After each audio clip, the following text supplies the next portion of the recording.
Vítáme vás u dalšího dílu Minuty pro networking a dnes vás zdravíme z krásného vonavého obchodu rodinného květinářství Family Flowers Pavla Nováka. Pavle, co tady všechno u tebe můžeme koupit?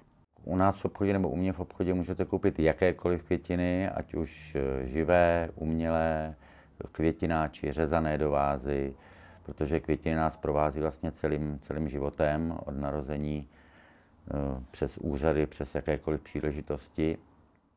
A proto jsme tady a jsme tady proto i každý den v roce. To je úžasný. A vy ty květiny každý den v roce i rozvážíte, viď? Máme to tak, že máme i rozvážkovou službu na našem e-shopu a vozíme květiny k vám domů a navíc tam máme služby, které nikdo jiný nenabízí. A jaké to jsou? Přenos emocí, dá se říct, kdy my natáčíme krátké video z toho předání a to vám přijde jako objednavateli, vám to přijde na váš telefon hned ve chvíli toho doručení, takže vidíte tu reakci toho člověka, jakou má radost těch květin, jak se mu líbily. V neposlední řadě vidíte, že dostane to, co jste si objednali a že to dostane v ten čas, který vy jste si zadali. Dobrý den, něco tady pro vás máme, i my se připojujeme, všechno nejlepší. Tak jo, mějte se, naschledanou. Tak to je úžasný. Pavle, když dostanu květiny od vás, nebo si jak tobě přijdu koupit, co můžu udělat pro to, aby mi doma co nejdéle vydržely? Tak každopádně u řezaných květin ve chvíli, kdy je přineseš domů, tak nejdřív je potřeba připravit si čistou vázu, do toho čistou vodu a potom teprve ty květiny ošetřit, to znamená se říznout nebo zastřihnout a co nejrychleji do vody. A tohle to všechno opakovat nejlépe každý den nebo alespoň doma obden, aby ty květiny měly čistou vodu a nezahnívaly. Děkuji za radu. Myslím si, že nejsem jediná, kdo to nedělá úplně správně. Jak dlouho dopředu si mám u tebe květiny objednat? Většinu květin si nemusíš dopředu vyloženě objednávat, protože držíme široký sortiment květin a přivážím je, nakupuje 6krát v týdnu, takže máme neustále čerstvé, ale pokud jde o nějakou specialitu, kterou tady nenajdeme třeba v ten termín nebo v tu sezónu, tak to je dobrý týden dopředu se mnou domluvit, ať už telefonicky nebo přímo tady na obchodě. Ty máš i e-shop? Ano, máme i e-shop, tam máme nějakou standardní nabídku s rozvozem květin po Praze a nejbližším okolí. Tam můžete objednat a můžete mít, řeknu, do hodiny kytičku u sebe doma nebo doručenou k někomu jinému. A právě s tím videem. A s tím videem, když to doručujeme jakoby dárek někomu, ať už k narozeninám nebo k jakékoliv jiné příležitosti.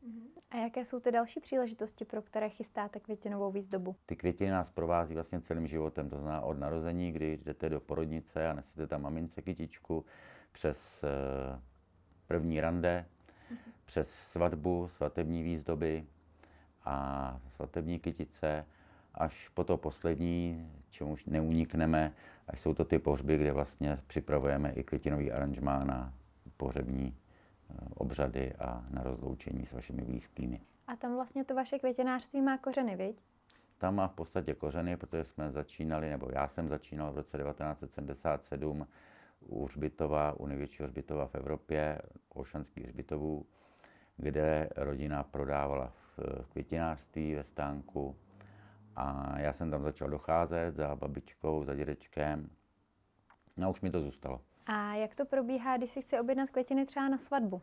Tak pokud se jedná o náš svatební květinový servis, tak vždycky říkám, čím dřív přijdeš, tím lépe, aby jsme mohli odladit všechny detaily, protože mým krédem je to, aby v den svatby nebo v den toho obřadu, aby se nemusela ženich, nevěsta, nikdo prostě o nic už starat z nich, všechno je domluvený, tak aby to běželo jak na drátkách, aby se nestalo to, že prostě máme přijet nazdobit auto pro nevěstu a to auto prostě stálo pod špatným stromem a bylo znečištěné od holubu a od nějakého ovoce planého.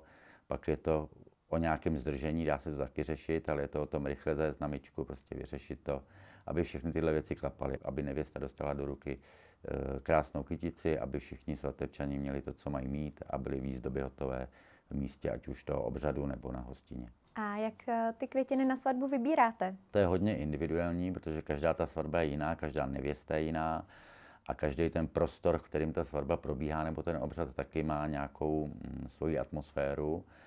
A vybírá se i podle toho, jakou lokaci si teda zvolila ta nevěsta nebo ty svatebčané.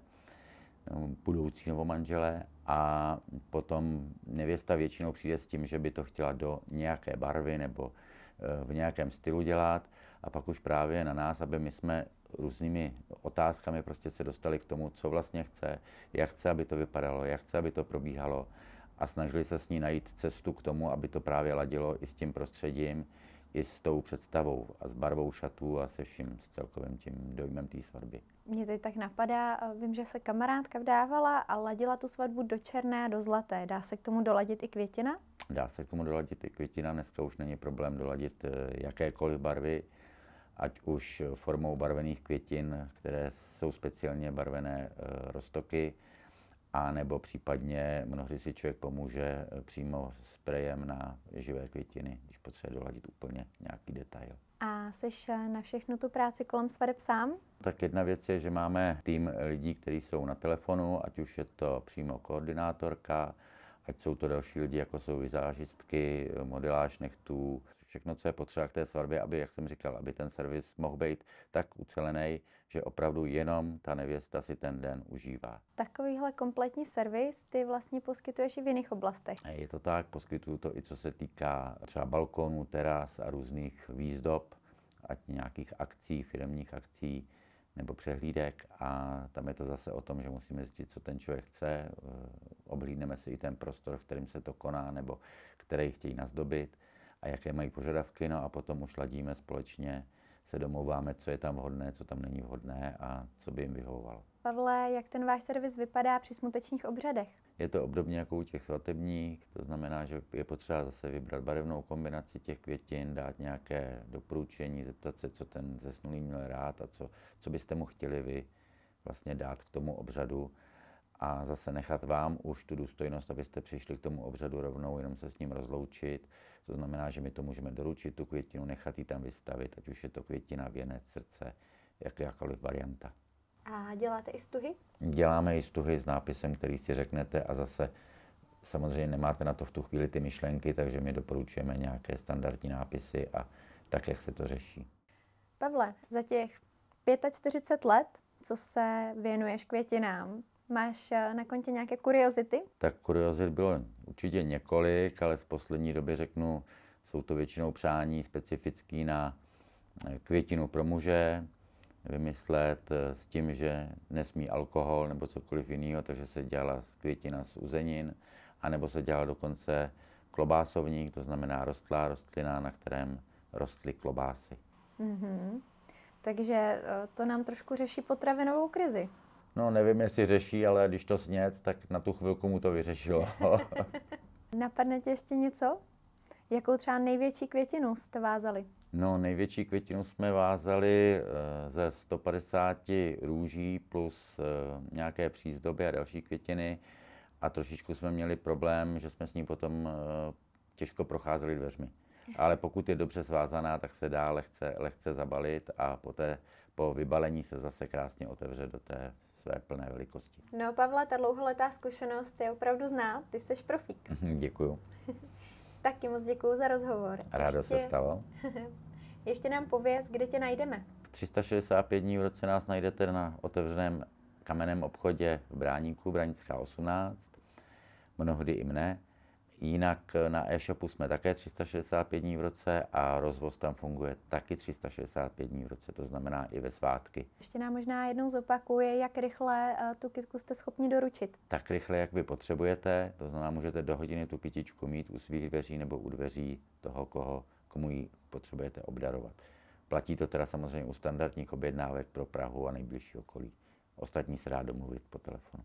Děkuji moc za rozhovor. Rádo se stalo. Pokud i vy byste si chtěli s Pavlem popovídat, můžete dorazit za ním do obchodu Family Flowers v Bráníku anebo přijít na některou z B4B snídaní. Pavel je členem na klubu Fénix. Pavle, co ti to dává?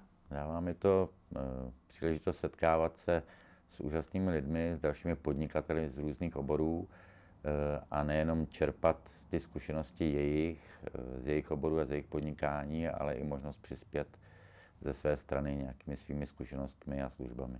Ať už jste součástí B4B nebo ne, můžete i vy být součástí Minut pro networking. Pokud i vy byste si chtěli natočit takovýhle rozhovor, můžete nás kontaktovat tady v komentářích anebo nám napsat skrz www.mikrofilm.cz.